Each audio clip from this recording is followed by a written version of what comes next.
this is probably the proudest moment of my life, because all you can hear is me go, well, there's a bird on my head now. And inside I'm like, holy, get it off. And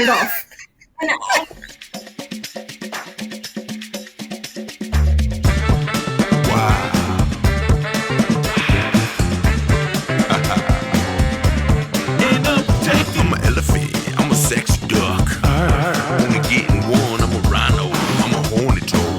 Netherlands to Borneo. You know, there's always the classic, just toss them overboard when you're sitting having lunch, or, you know, just anything like that. The classic. We actually were joking about setting up an OnlyFins account. Here's to us all swimming through the shit and making more sense of it. Wild and unprotected, planet Earth we can't neglect it. Nature sexy, we need this place, so please respect it. Hello, everyone. Welcome back to Wild and Unprotected. On this week's show, we have two guests. Not one, but two guests. We are talking to IFAW Australia today. I want to welcome Dom and Josey from IFAW Australia. Ladies, welcome to the show. Good day. Welcome. So glad you guys are here, and love the outfit choices. Yes, thought we'd bring some Australia representation. Yeah, this will be our first episode with the group out in Australia, so we're really happy. And how do you, is it good day? Good Did I do that good enough? Good day. Well, welcome to the show. We're happy to have you guys on. Thanks for having us. Of course. So without further ado, let's just get right on into it. Dom, I'd like for you to get started. If you could tell the audience a little bit about yourself and how you got started with IFAW. Absolutely. So I was a journalist for a good 10 years, and I was working for the National Newswire here in Australia. And I was covering the Black Summer bushfires, which I know would have made the news, or did make the news globally. It was a real catastrophe. It was really heartbreaking to see. I was sent out to the field. And I guess what stuck in my mind the most was seeing all the dead animals, the carcasses of animals on the side of the road. And I just kind of thought that I could be doing much more with myself than reporting on it. Even though that's a really important job, I wanted to help more. So that was kind of the point where I realized that maybe it was it for me as a journalist, and maybe I could find my purpose somewhere else. And then from the bushfires, I learned of the International Fund for Animal Welfare, thanks to a superhero called Bear, who's one of our koala detection dogs. He was out in the field in the bushfires searching for koalas, so that we could rescue any that needed veterinary assistance. And through that story, I interviewed Josey. So it was my time at AAP that I met Josey, and I learned about all the amazing stuff that IFAW does. And I was just super inspired about the fact that they were actually on the ground doing the work instead of just talking about it. And that is what made me want to work for them. And 3 years later, here I am. Oh, that's beautiful. Before we go further into introducing Josey, what is your role at IFAW? I forgot to mention. I am communications manager. And she does a good job at it. She's not bad. I'm okay. As your time as communications manager, you mentioned interviewing Josey. And Josey, this is a great time for you to kind of hop in and explain to the audience your background and how you got started. Yes, absolutely. So I'm going to be showing my age here now. So I actually started with IFAW in 1999, like the last century. So yeah, you can do the maths. Age is just a number. So I started. Yeah, exactly. Young at heart. So I started out with IFAW UK, based in London, in 1999, and I joined as the fox hunting campaigning, obviously campaigning against fox hunting, and it was a really exciting time to join that campaign, because it's a long fought campaign, 100 years in the making, and I joined at a really exciting time when it was actually we were getting some traction, and getting the public mobilization and the spotlight on the cruelty of that cruel sport. So I spent that 12 years in the UK office working on that campaign, and we actually got that legislation on the statute book, so that is outlawed in the UK now. And then about 12 years ago, I visited Australia. Actually rekindled a relationship I had in the UK a few years back, and moved to Australia for a man, and I applied for a job. I just want to move. Yeah, I applied for a job for Australia, and it was really good timing because they were currently looking for to hire a new position, which was a wildlife campaigner, and I applied not thinking I was going to get the job because I didn't know a huge amount about Australian wildlife, but I did know about campaigning. So and I got the job, and the rest is history. So I've been here for almost over 10 years now. I'm actually just become an official proud Aussie citizen. Congrats on that. Yes, so as Dom said, working on Australia has such an incredible array of unique wildlife, like 80% of which can only be found here. So it was like a huge learning curve for me. But the minute I, came across and met some of these animals in person, I just fell in love, and and I just wanted to do all I can to help protect our amazing wildlife.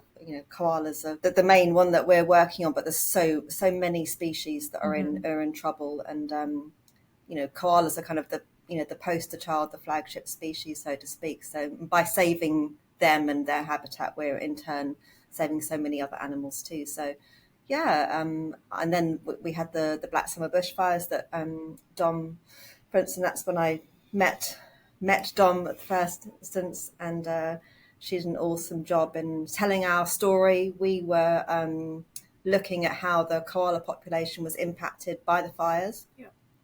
And koala populations have already been on a plummeting for the last 20 years, and the Black Summer bushfires were pretty much the final straw, hitting at the heart of core koala populations. So we did a report looking at the numbers, and that report showed that there was an immediate and significant risk of extinction, and that report formed the basis for a nomination for an uplisting from vulnerable to endangered, which happened last year now. So that was a bit of a double-edged sword, because great on the one hand that they have been recognised, their plight has been recognised, and they get that added protection, but we really shouldn't be in this position.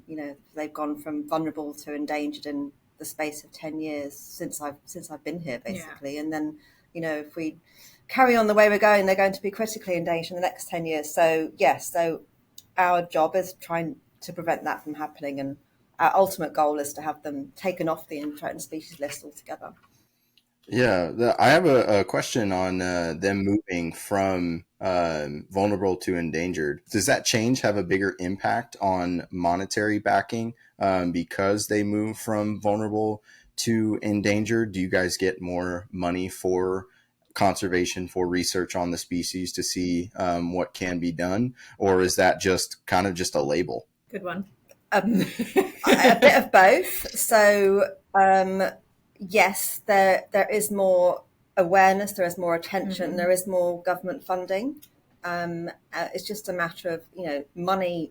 All the money in the world won't save koalas if we don't actually address that root cause of the main threat to koalas, which is habitat loss. So you can put money into research and recovery, but if we don't address that main threat, which basically us cutting down their trees, we're not going to save koalas. So yes, it's a good thing there is more attention and funding, but we really need to change the way we're going about things if we're going to really make a difference. I think what shocked me too, and I think I got it from you when I interviewed you, that we have one of the worst deforestation hotspots for a developing country here in Australia, in New South Wales even. Yeah, we're on the list, the top 10 list, yeah. And that just blew my mind, because you'd think that we'd be so much further ahead, especially trying to save such an iconic species that everyone knows about all across the world.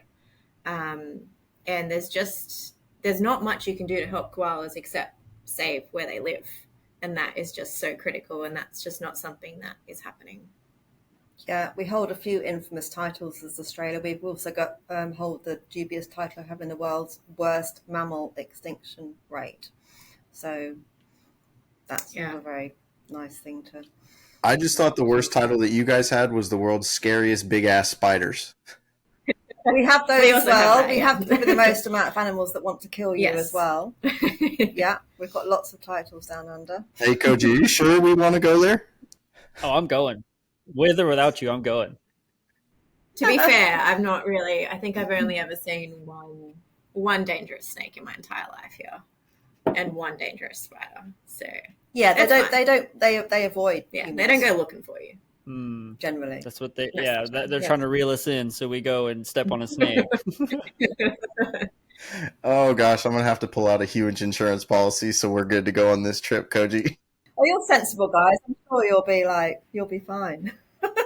Maybe not. I'll be like waist deep in the water somewhere. I was being sarcastic. I'll be fishing, risking it all. Ethan will be sitting on the beach. Sharks. Yeah, I'll be right. surfing. I'll surf, or if there is racing out there, if there's some form of car racing, you probably catch me there.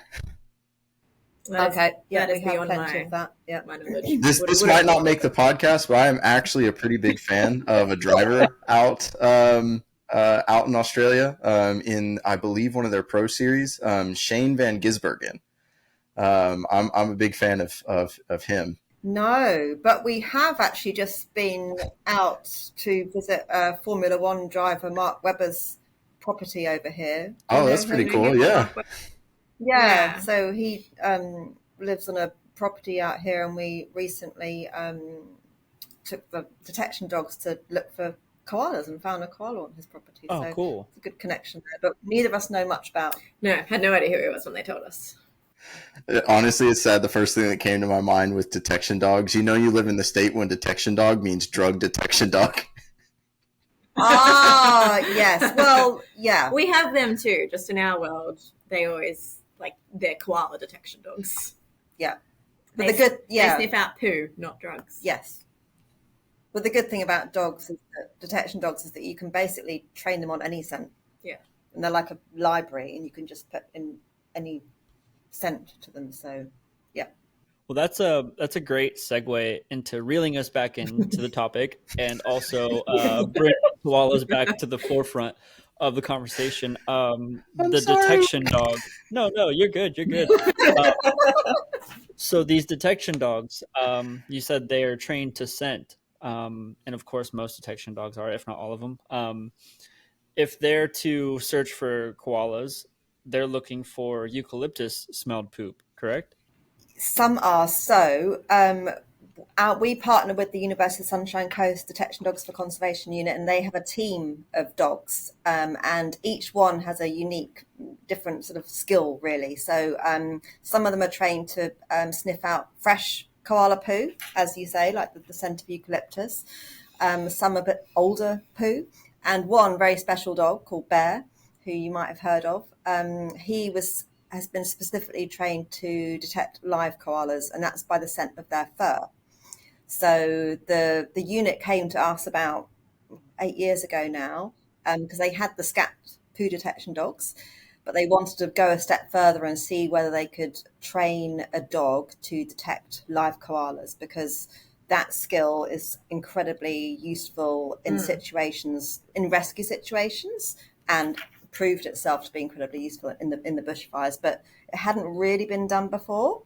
And IFAW was very interested in getting behind this idea, so we said yes, we're up for it, and we put the call out. And the great thing about the unit is that they only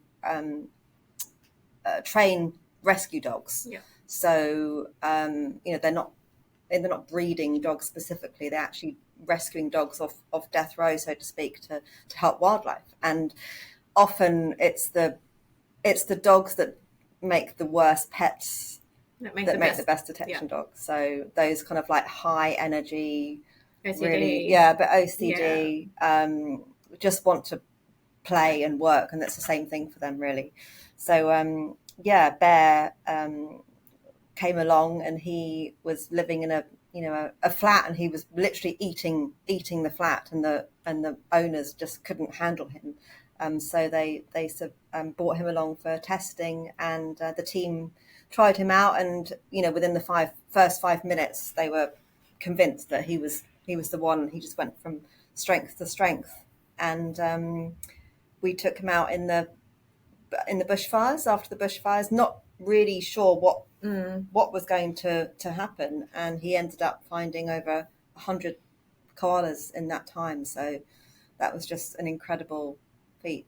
And he starred in his own documentary, Bear Koala Hero. Did you just say documentary? I did, yeah, sorry. I know. I like my puns here, but and he has Instagram, Bear the Koala Dog, if you want to follow him.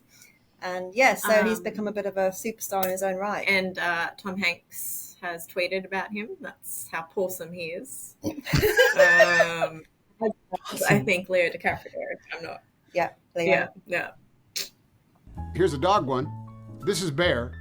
He was abandoned as a puppy due to his OCD, but quickly found a new life as a koala detection dog. As wildfires devastate Australia's east coast, Bear is doing his best to locate any injured or misplaced koalas. He's their unexpected savior and our 13th 1510. This is a Disney movie that must be made. The story of Bear, the koala detection dog. That's adorable. I like Bear. So how many koalas has he detected now? Do you guys have an active count for him? Does he have a ticker somewhere? Goodness, I could probably get those figures, but no, I mean, not off the top of my head, but in the hundreds, because he detected 100 just after the bushfires, and these are koalas that they're incredibly hard to spot with the human eye, and detection dogs are so useful because dogs' sense of smell is like 10,000 times more sensitive than humans. So because koalas are so cryptic, and they're tiny little balls of fluff the size of a football, really, and they camouflage up in the trees. I mean, I only saw my first wild one last year, and I've lived here for 30 years, so they're really hard to see. Wow. If you look behind Josey, there's one on the picture frame behind her head, right? Yes, there is, yeah. You can hardly see them. That's how camouflage he is. Yeah. No, it's really... And they're really high up, and they don't want to be seen, right? And they don't make any noise. They don't make noises. They don't, but it's cool to see them work, because the dogs will, you'll see them run around, and you can see when they get a scent, and they just kind of keep going. And then they drop, and they lay at the bottom of a tree, and they just look at you, and they're like, hello, there's a koala up there. What are you doing? And we're all looking and trying to find it, and eventually we get there. Man, we don't deserve dogs. And they can smell what we can't see, but as Dom says, the dogs indicate, Bear indicates, or by going down to the ground, but he's only allowed to get his reward once the humans have spotted the koala and confirmed that sighting, and often that can take quite a while, even with 10 humans around a tree trying to look at this koala. The dog's just getting really frustrated. He's like, hey, fuckers, it's right there. It's right there. I know it's there. Give me the damn treat. I know. So, I think it must be quite frustrating for the dogs that we're so slow on the uptake. But, so he's really been our secret weapon, really, and has saved the lives of so many koalas, and will go on to save many more. Is he still active? Yeah, absolutely. Yeah. And he's got 3 buddies. Two. Billie Jean and Austin. Yeah. And they're both koala poo sniffers. I think Billie Jean does the fresh poo, and Austin does the older, possibly. You got the trifecta there. Yeah, we do. We are looking for a new one as well, a new dog to join the team. Well, shit, if it means you move to Australia, I'll be a dog. How's your sense of smell? Not that good, that's for sure. Poo or drugs? I think I would lose my lunch if I had to sniff poop, no matter the taste. So maybe I'm not a dog. We also need you to run a lot. Yes, so we cover a lot of distance. Can't do that either. I might be out of luck. I'm not sure if you'll make the grade. I'm sorry. Yeah, dropping the ball. Before we get too far into this week's episode, I wanted to give a quick shout out to our sponsor. Our sponsor this week is you, our listeners. How? Well, now that we're a nonprofit, the donations that we receive go directly towards funding our shows. Want to help or need more information? Visit wildscapeproduction.com/donate to support the show. We're so thankful for the support.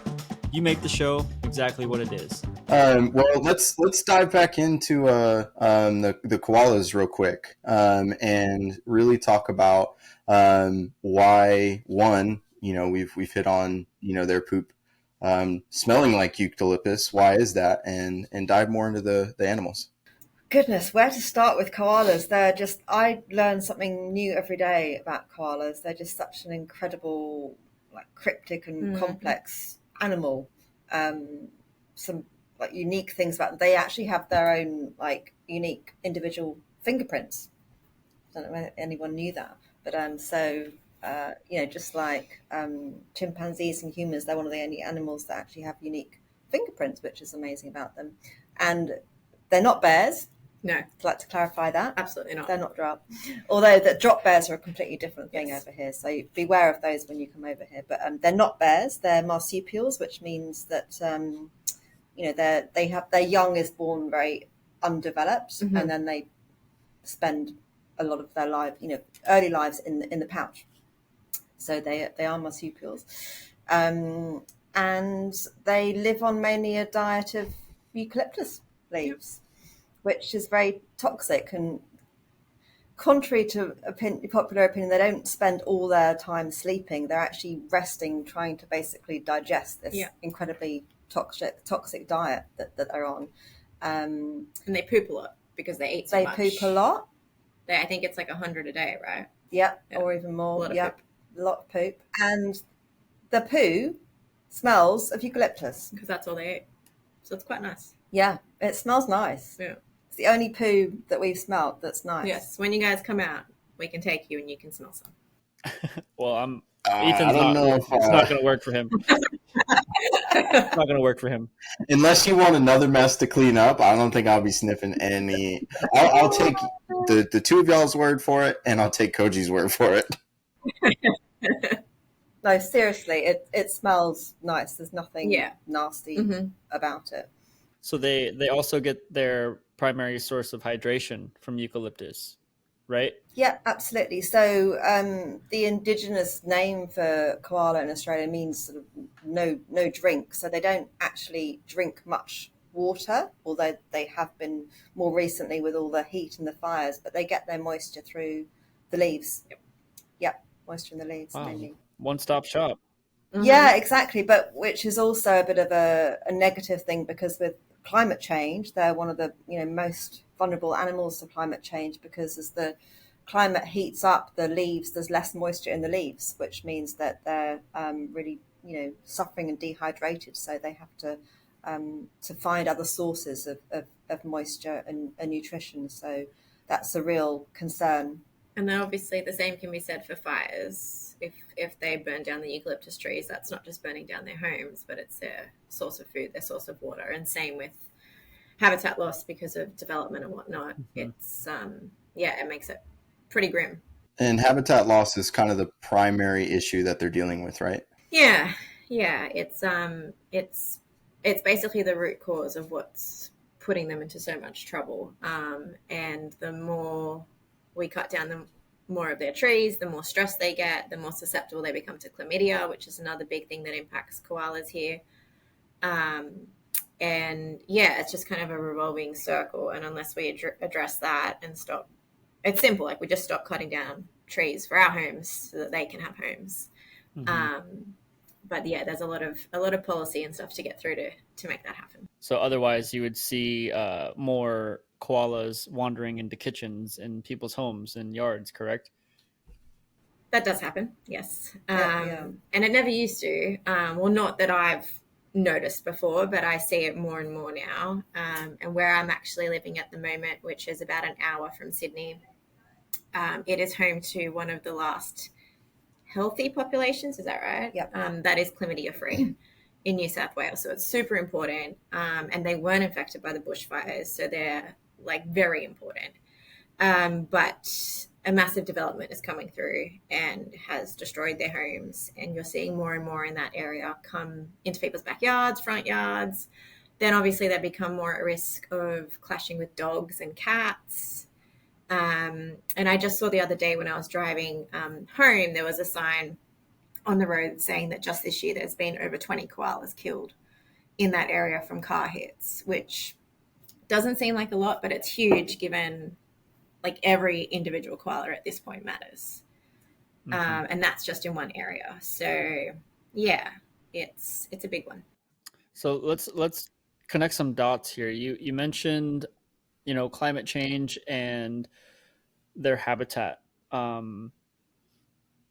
With so much industrialization, not only, on every continent, but specifically where you are, how are you seeing this industrialization and these big developments kind of start to, show its ugly head?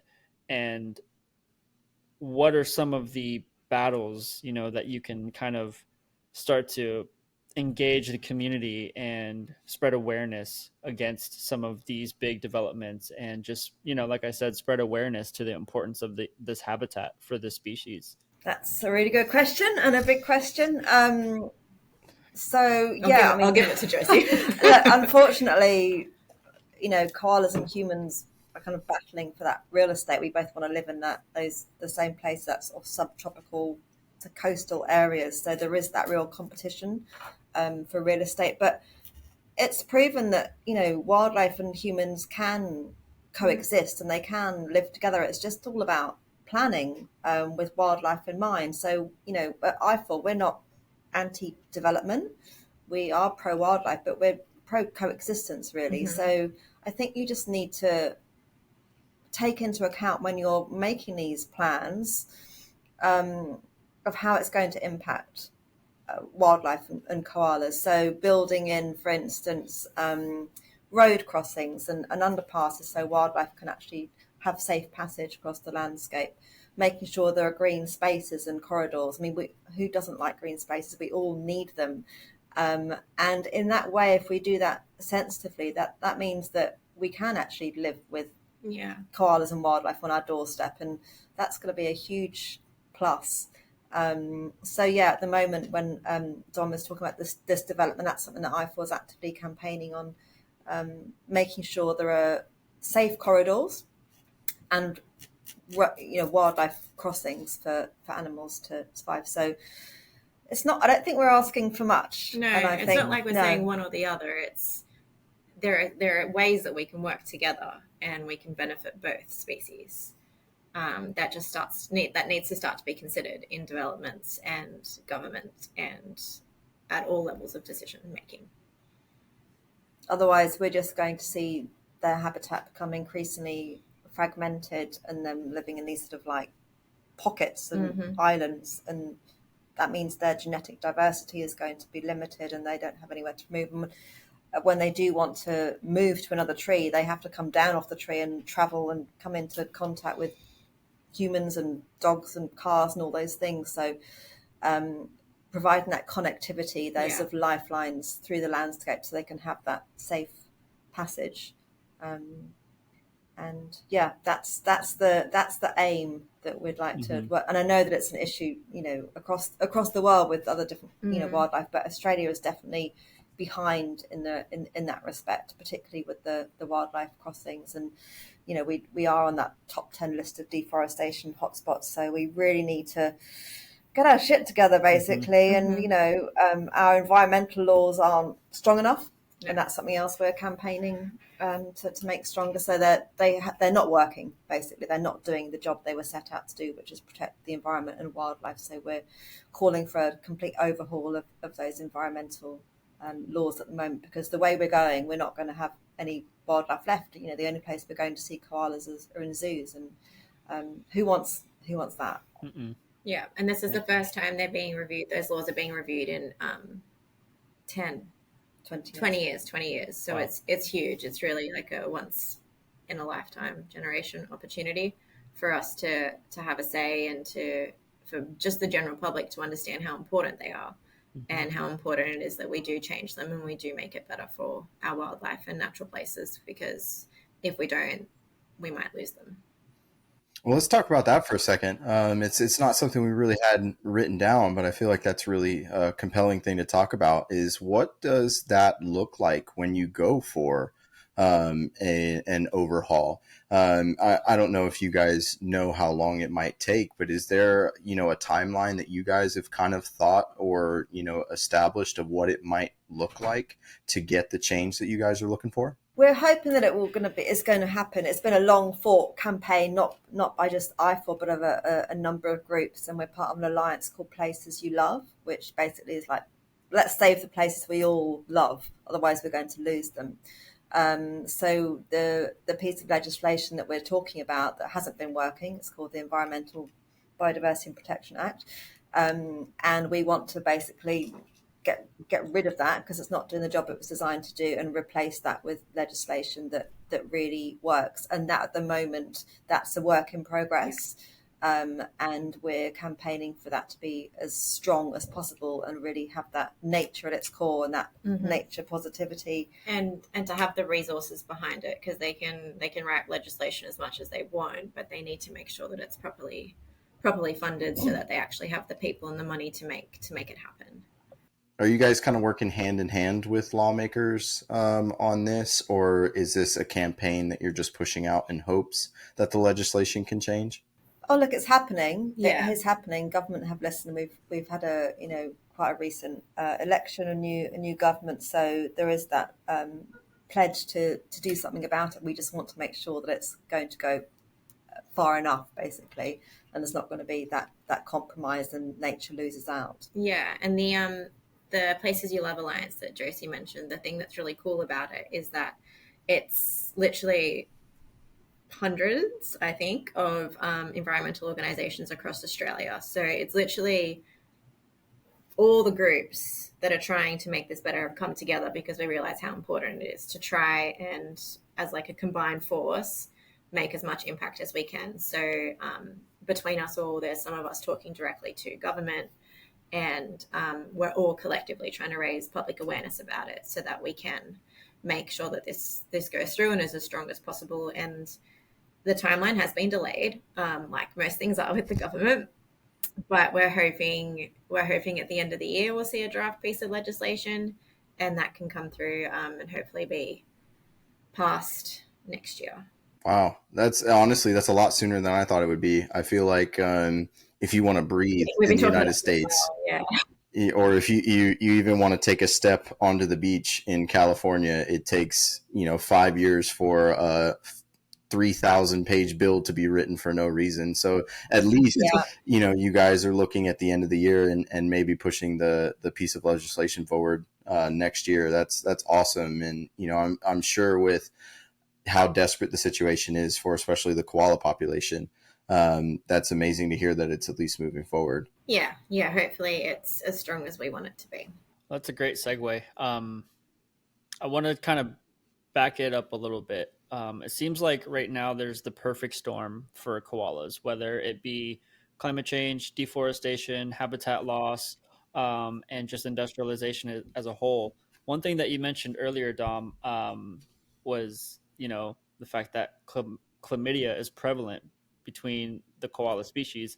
For a lot of viewers out there, I'm sure they didn't know that koalas have chlamydia. Can you kind of jump into the big development that we talked about earlier, Mount Gilead, correct? And how that forest, that habitat of koalas is, some don't have chlamydia, and some might have to be relocated because of this, development. What type of impact do you see kind of unfolding with these mixtures of koalas from different places because they're, having to relocate their habitat? Is there more chlamydia being passed now that there's less habitat for these koalas?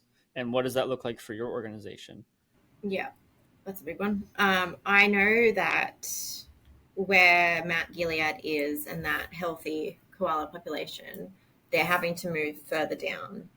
So there is the risk that they will go eventually into a population that has chlamydia, right? Yeah, and most koalas do have chlamydia. Not them all have those signs, but it is very prevalent, and it is a really horrible disease to have, and it can be fatal.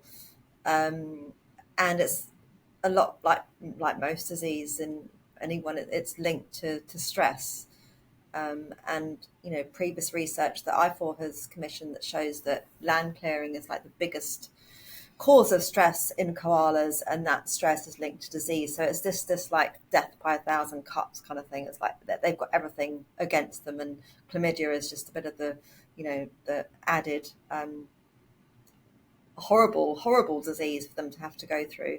There is a vaccine that has been just introduced that's we're using at the moment, not us but our partners are using to vaccinate against the disease. But that's a very recent initiative, and we're really hoping that will turn things around. But as we said, like the root cause, we can't just have the vaccination. We have to address that the root cause of why koalas are getting ill and chlamydia and retrovirus in the first place. So yeah, it's all comes down to saving their habitat. Cutting down one tree can mean life or death for koalas, and then saving one tree can be a lifeline, and planting one likewise. So yeah, the aim is to keep that population intact and healthy. But yeah, they're really up against it at the moment, and they're obviously particularly susceptible to fires as well. We have had, after the Black Summer bushfires, we went into 3 years of La Nina, which is our rainy period, which brought a lot of floods, a lot of rain, but that also meant a lot of fuel on the ground. Everything has grown tremendously. And this year is the first year where we are now out of that period, and everything is getting super dry because it's been unseasonably warm during winter.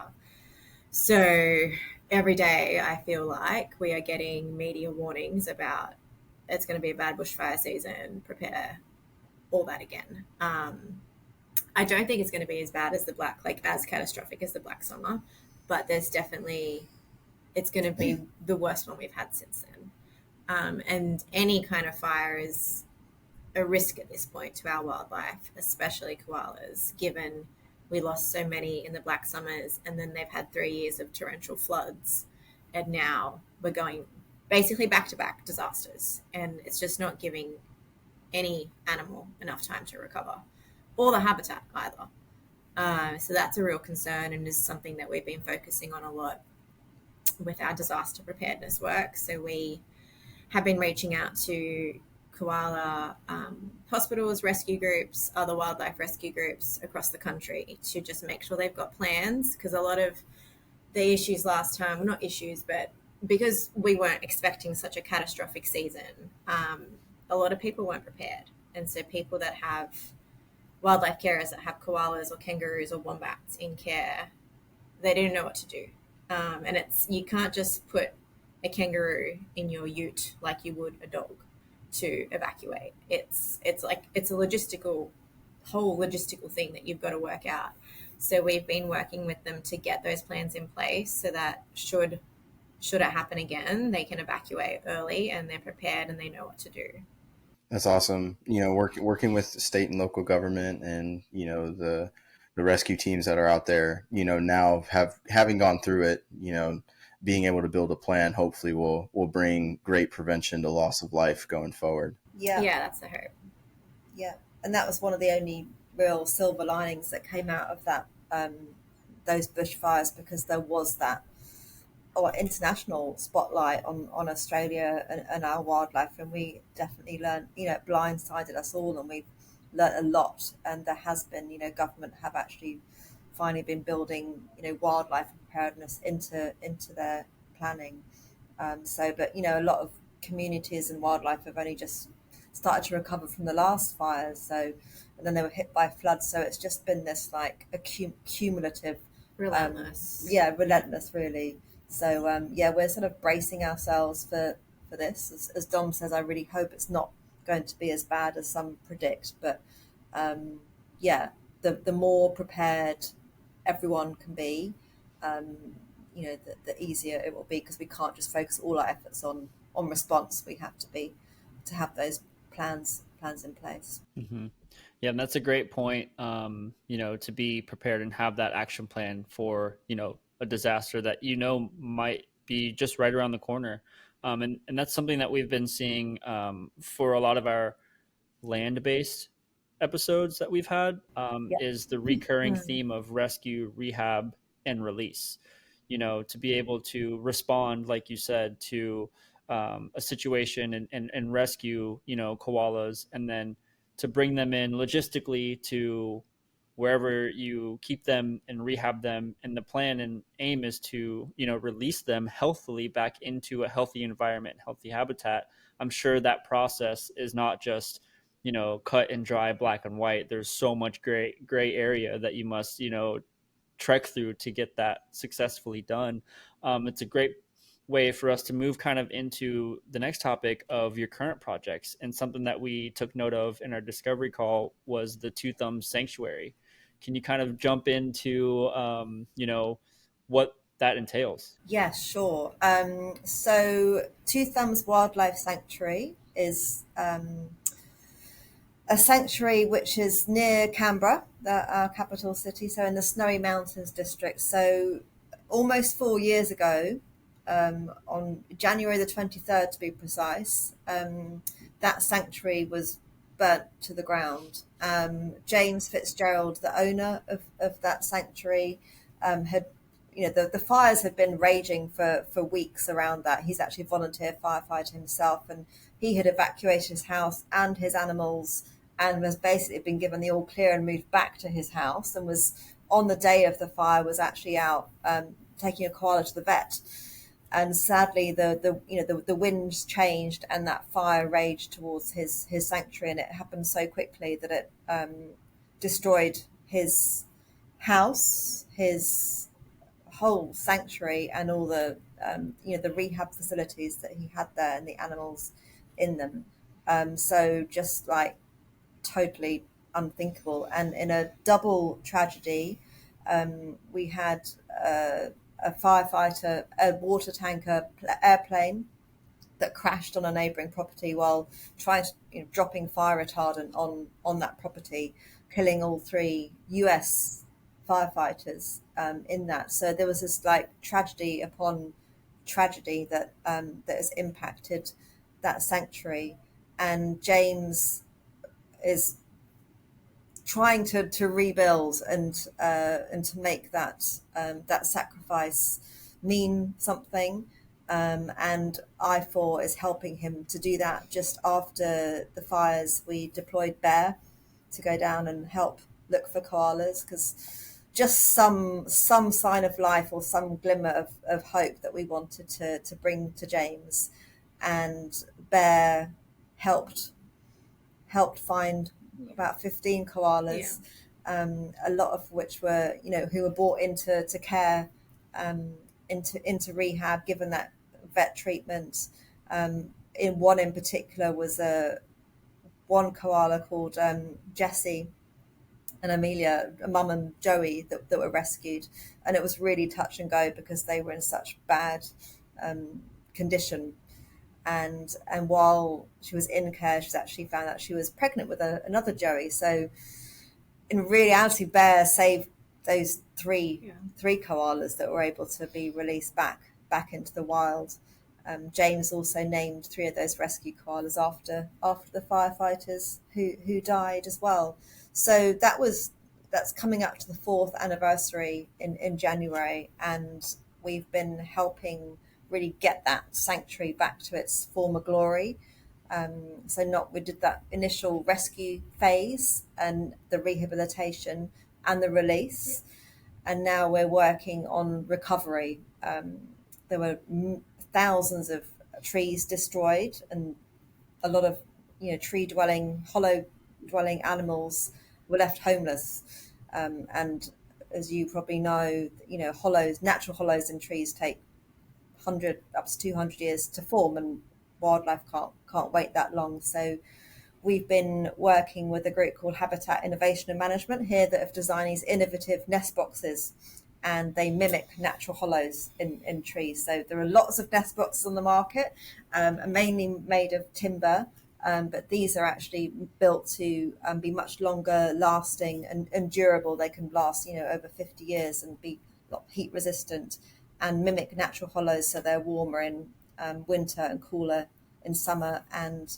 provide homes for wildlife. We've even got some 2-bedroom homes that we've been installed as well, that so non-competing species can live there. And we're seeing, putting in nest boxes, and already we've seen animals, birds and possums, gliders move into those homes. So providing homes for wildlife. We're out in on Two Thumbs next month.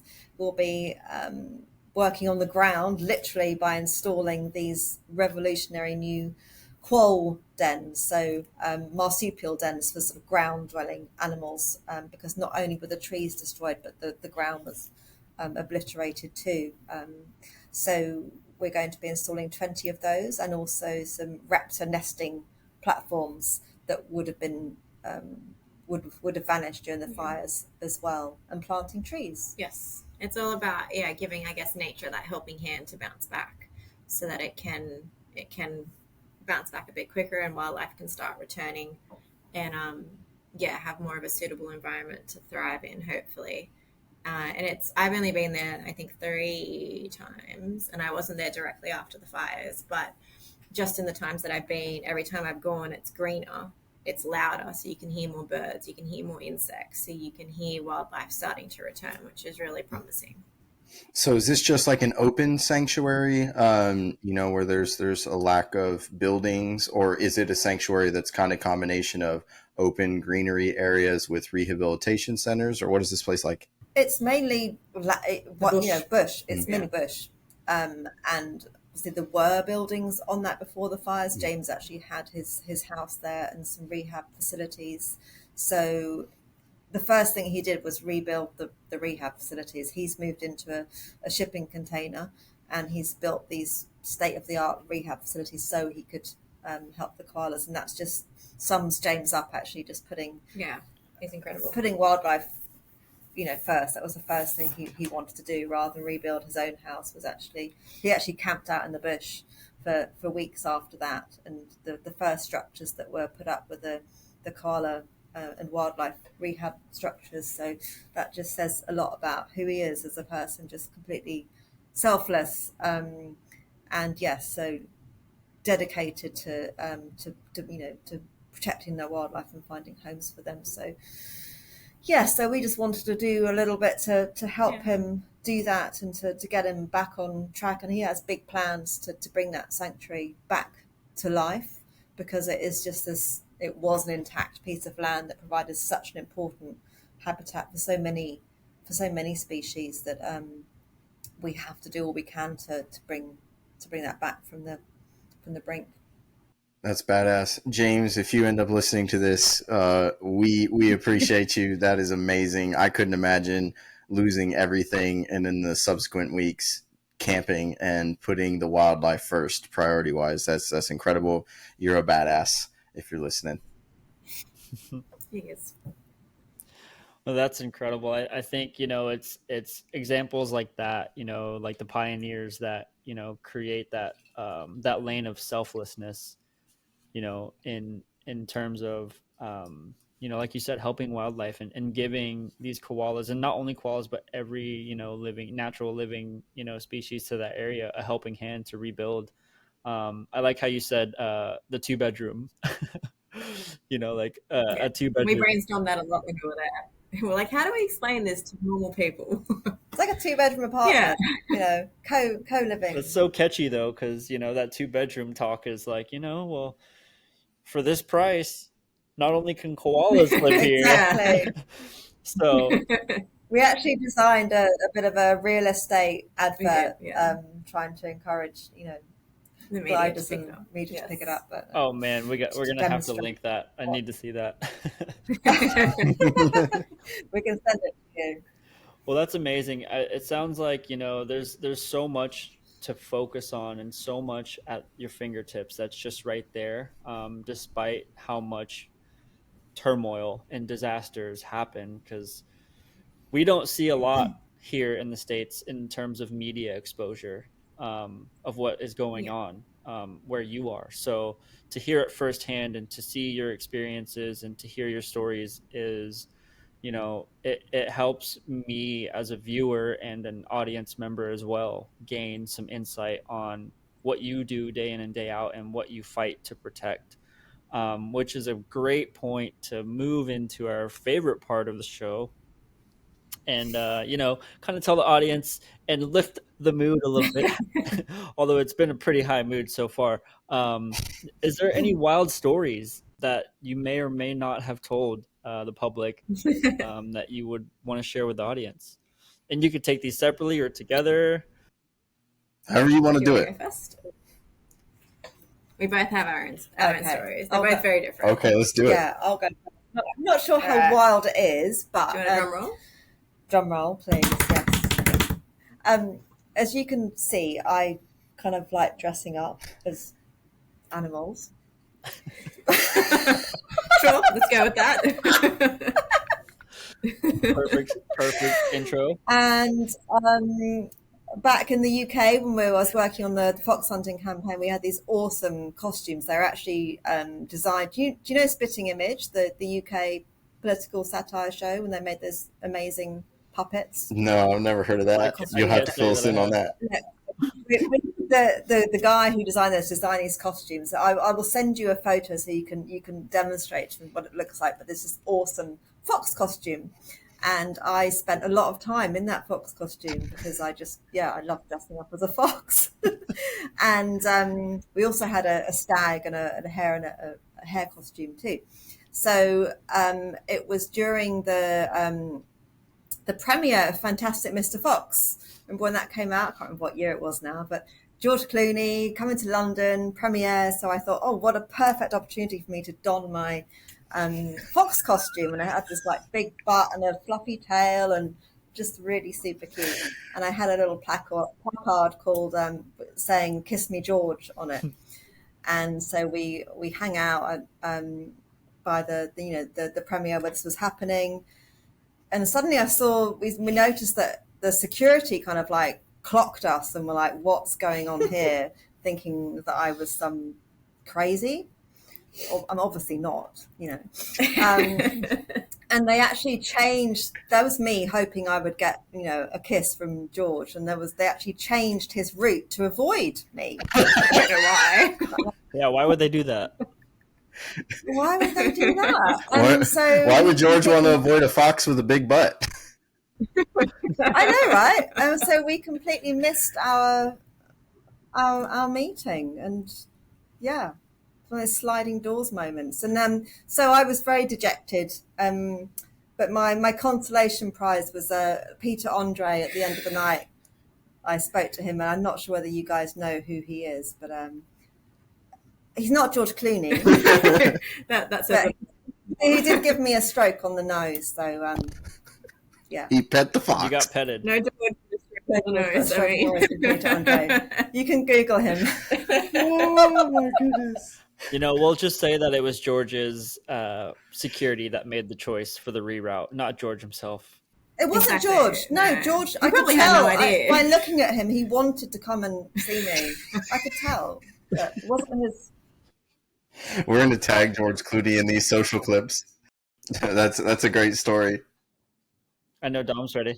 Mine's long because it goes back to my childhood. How long have you got? Did we just become therapists? This is now therapy, group therapy. Yeah, it is. It really is. So I'm terrified of birds, which I know is odd for somebody that works for a wildlife charity. The reason I'm terrified is when I was like 3 and small and cute and thinking the world is a great place, I was running around in the park, all innocent, and my dad was there with me. But then all of a sudden, these magpies turned around, and magpies. Do you have magpies in America? Is that a thing? What the hell are magpies? Are they like Google them? They're terrifying. Big flappy bird. It's a big fluffy bird, and they swoop. They like literally will attack you. There are articles where they attack children. So they're terrifying. And anyway, so there was two like of them, Hitchcock style, and I literally have nightmares. I was running around, and then they just like came in and started chasing me. So I'm like running with my little legs, and my dad's just laughing because he thinks it's funny. And since then, I cross the road if I see a bird. That's how terrified I am of it. So it stuck with me forever.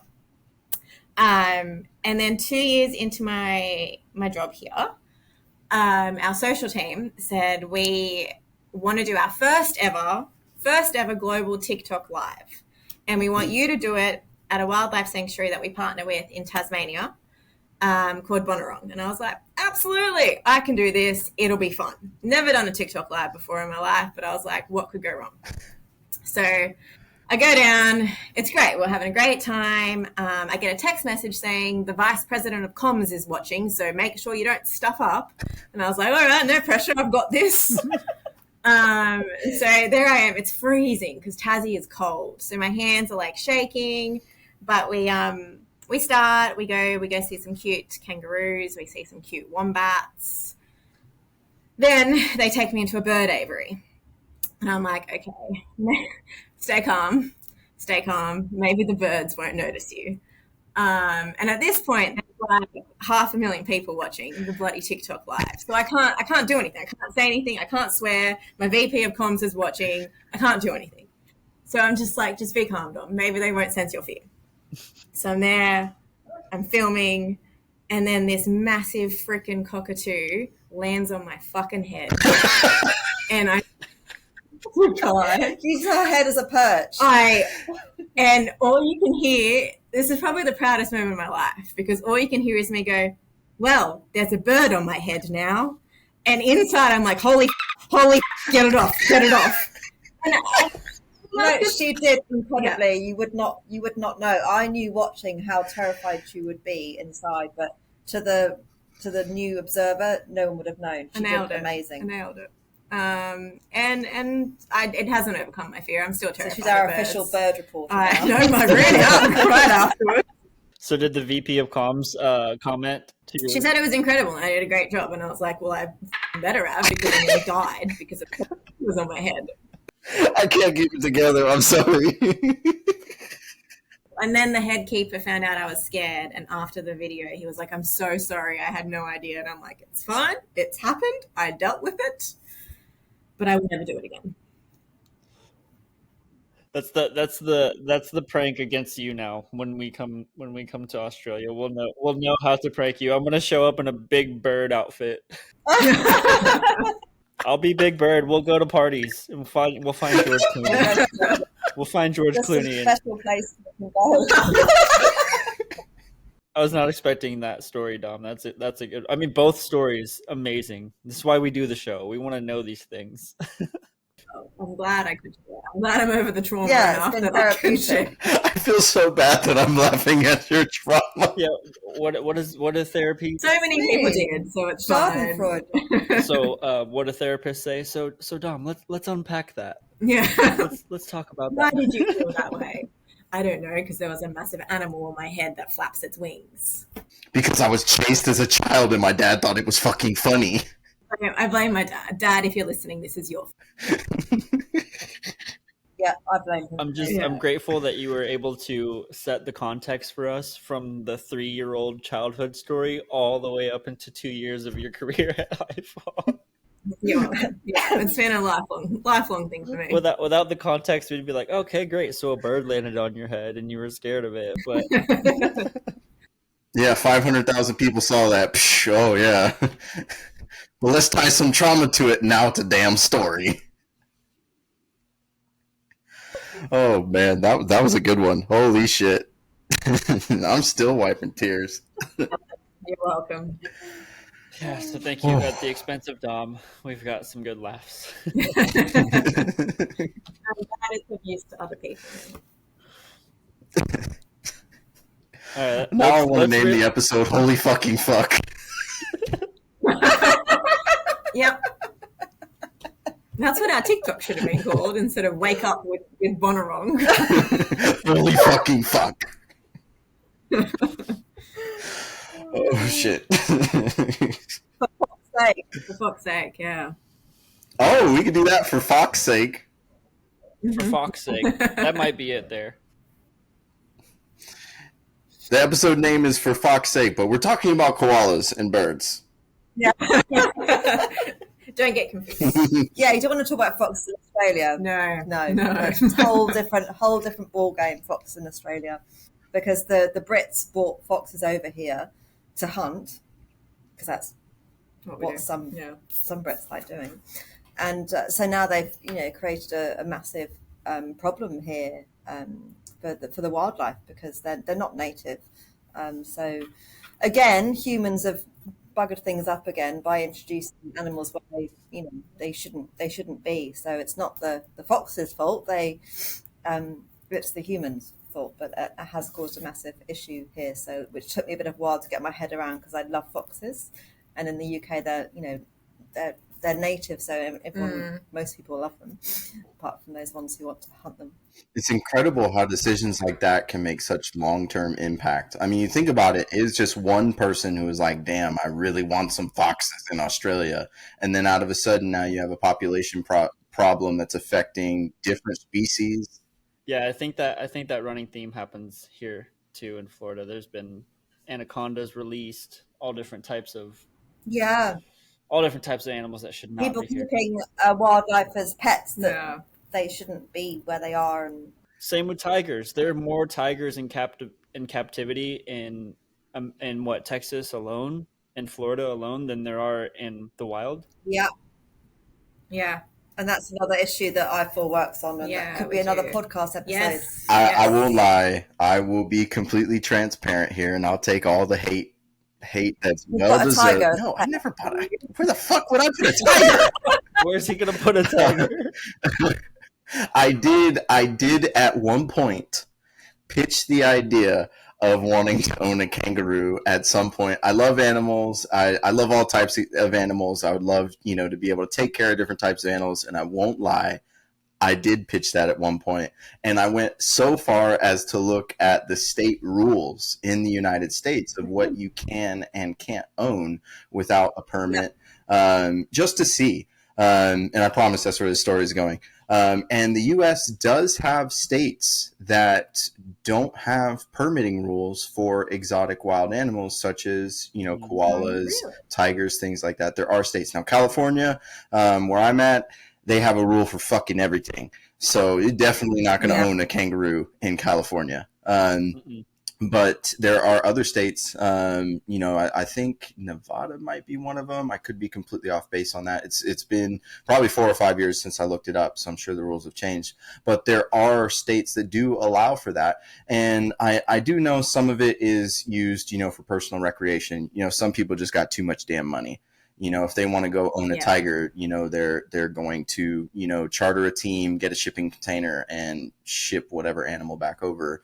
And, do what they may. But I do know there are some organizations that actually leverage that ruling to be able to create refuges at first.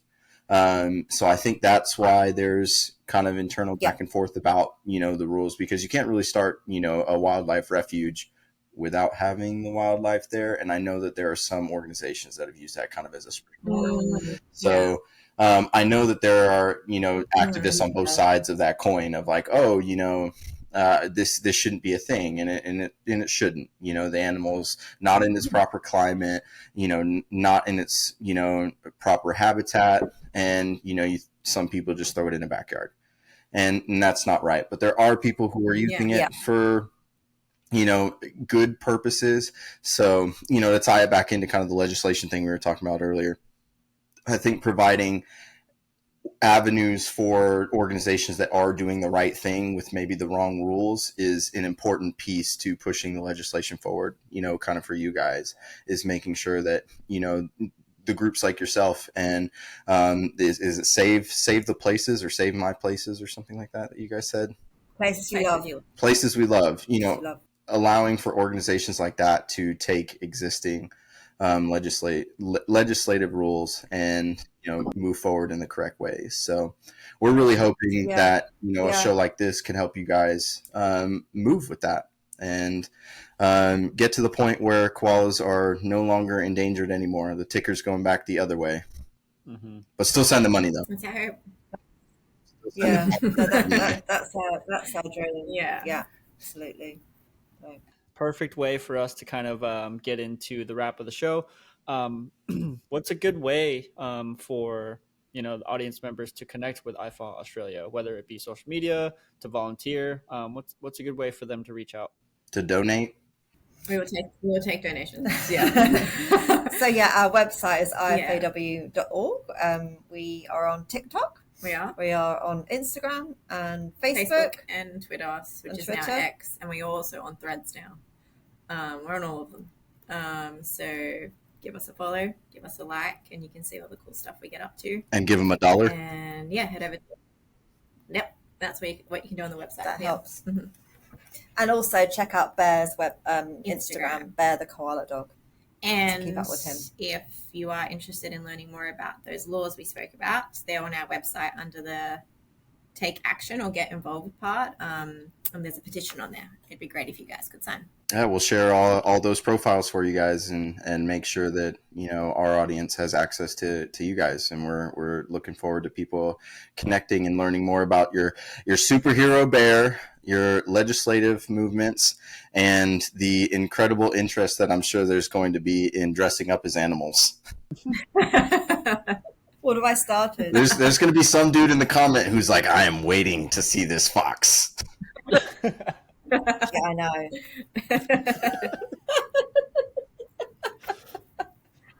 Oh, man. She's going to end up starting an OnlyFox account.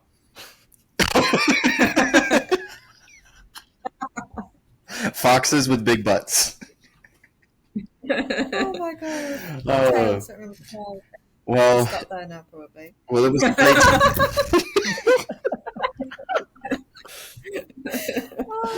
Oh my goodness. Well, on that note, it was great having you guys on the show. We've had so much fun. I can't wait for people to hear this. And I can't wait to come out and see you guys here in the next little bit. I think we have a lot of work to do, right, Koji? That's right. We'll keep you busy. Yes. Yeah, and we'll be sniffing poo right there with you. Oh, yeah. Oh, hell no. Yeah. Get the fuck out of here. Well, it's been a great show, like Ethan said. Thank you, Dom and Josey from IFAW Australia. We've really enjoyed this. We can't wait to work with you further. So thank you for coming on today. Thank you. Bye-bye. Bye.